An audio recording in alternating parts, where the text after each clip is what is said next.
Hi guys, this is Luis from Raza Futbolera. Here's my reaction to the Tigres versus Monterrey game I just witnessed. Absolutely intense, good, hard fought. So my initial reaction to it is, while it was a really good game, there were segments of it where the game would kind of die down and it wouldn't go really towards the soccer side. It would go more into the rigid physical. It was more, willingness to get the ball. There was a lot of really, really good stuff out there. First off, I want to point out that Orozco's performance tonight was exemplary. If it were not for him, we would be talking about how Tigres got the really good result at home, even though both of them are at home. But good luck for Monterrey. Orozco had a really good performance, so that's really good for them. Another player who had a really good performance but really couldn't concrete that performance into anything actually productive was Javier Aquino. I don't remember a game where I saw him play like that.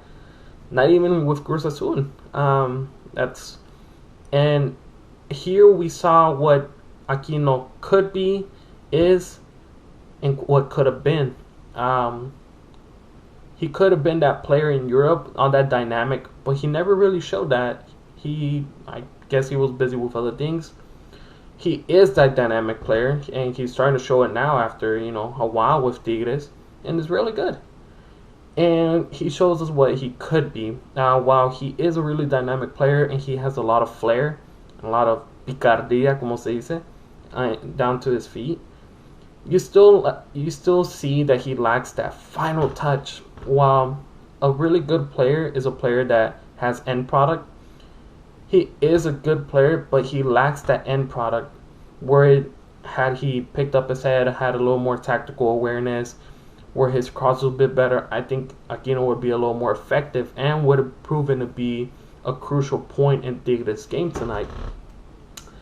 Tigres, while did dominate, I saw the statistics. They had 69 or 68% of the possession, and Monterrey had the rest, which was 31%. So goes back to what I said in the pregame analysis that I recorded. If you haven't seen that, I'll put the link down there, or whatever they do on YouTube. What I talked about there is that Monterrey has a lot of alternatives in their style of play. They're not one-dimensional to the point that they try to do the same thing over and over and over and again, and they hope that the other team, maybe they're not going to try that at the same time. Maybe they're going to try something else, or they'll mess up doing the same routine stuff. They were very, very adaptable. They noticed that Cruz Azul. I'm over here thinking about losers. Damn. Anyways, I'm over here thinking Tigres pushed up a lot and was attacking and taking possession of the ball. So Turco Mohamed, while he would have in other cases taken possession of the ball, hard fought that ball, he realized that Tigres' desperation to gain that advantage at home gave Mohamed that key. Hey, this is our way. We're not going to be able to play with the possession of the ball today, but we can play on the counterattack. And exemplary, most of the, if not all three goals of Monterrey were on a counterattack. So that's how you see, while Monterrey can hold the possession of the ball, they can do on a counterattack and switch between styles of play, which is really handy. On the contrary, all of Tigres' game was based on get the ball to the wings, very vertical. There wasn't any alternatives. While Tigres' goal did come from Sobis, and it come from individual display of football, I don't see how sending in 100 crosses, well, the number might not be accurate, probably like 50 crosses, 40. I don't see how just sending crosses inside the box is going to be proven effective. Well, they did create danger. You gotta find different ways. You just can't send the ball to the fastest, the special player on the wings, and expect him to send in precise crosses. It just doesn't work like that. So that's the one-dimensional football that Tigres, showcases. And while sometimes it can be effective, this is Liguilla. and you can't try the things over and over again. People know if they're here in Liga and they were first place and they know what they're doing. Trust me, they're not gonna fall for your little tricks. So basically, at the end of the day, while Tigres did show some heart, did try to show some stuff out there, it just wasn't enough. And you can either blame, well, the strikers couldn't score. Okay, Gignac didn't have a good night. But, like I said, you can't depend on one sole striker. If he didn't score, no one else scores, so what's the problem? Is it a sole dependency just on him? Also, the tactics are kind of wrong. You got to understand, this is Liga, so everyone's going to see your stuff and they're going to analyze you so they know how you're going to come out. You got to change it up. You can't be as one-dimensional. So, at the end of the day, I think noteworthy mentions, who had really good games. I would say Carlos Sanchez from Monterrey. Castillo struggled with Aquino. He got the assist on that third goal. But I think everyone struggled on that, right wing with Aquino. So I'll give him a little leverage on that. Pavon and Rogelio Funes Mori, who was constantly looking for that ball, constantly looking for something to work with. Orozco, probably, were it not for him, I'm pretty sure Tigres would have been 3-3 or 4-3.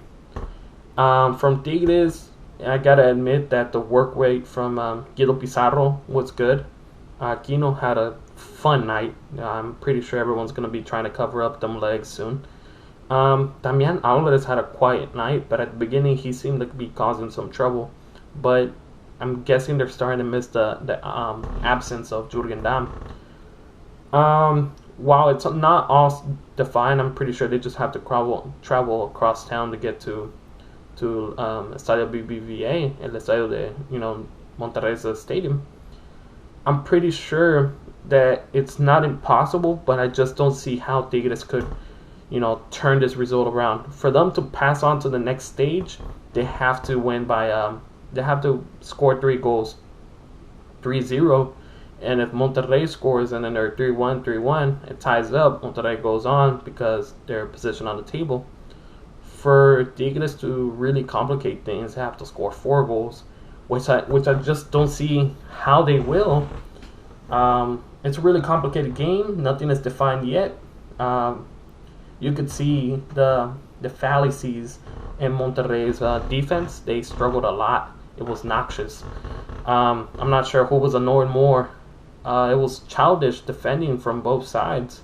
No one could contain Aquino, and well, if I had to compare the 8th defense of the league, which is Monterrey, and the 3rd best defense of the league, Tigres, and no one told me who they were, I would have to say that Tigres was the worst defense tonight. Childish, amateurs, naive defending, and I'm pretty sure that someone's going to get a yelling at by Luca Ferretti today.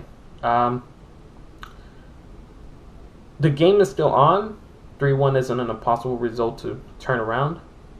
I do think it's hard, but it all get defined on Saturday. Monterrey takes a really, really good advantage. While there were visitors today, I'm pretty sure they're not going to be visitors on Saturday. And Tigres is just swimming against current. And only one Monterrey team can go on. And all signals point to Monterrey will go on. It all depends on how Monterrey plans out their game and doesn't get overconfident. And Tigres tries to change up things. You just, you have to switch it up every once in a while. You just can't send cross and just expect some big guy to knot them in. Soccer has advanced for a little farther than that.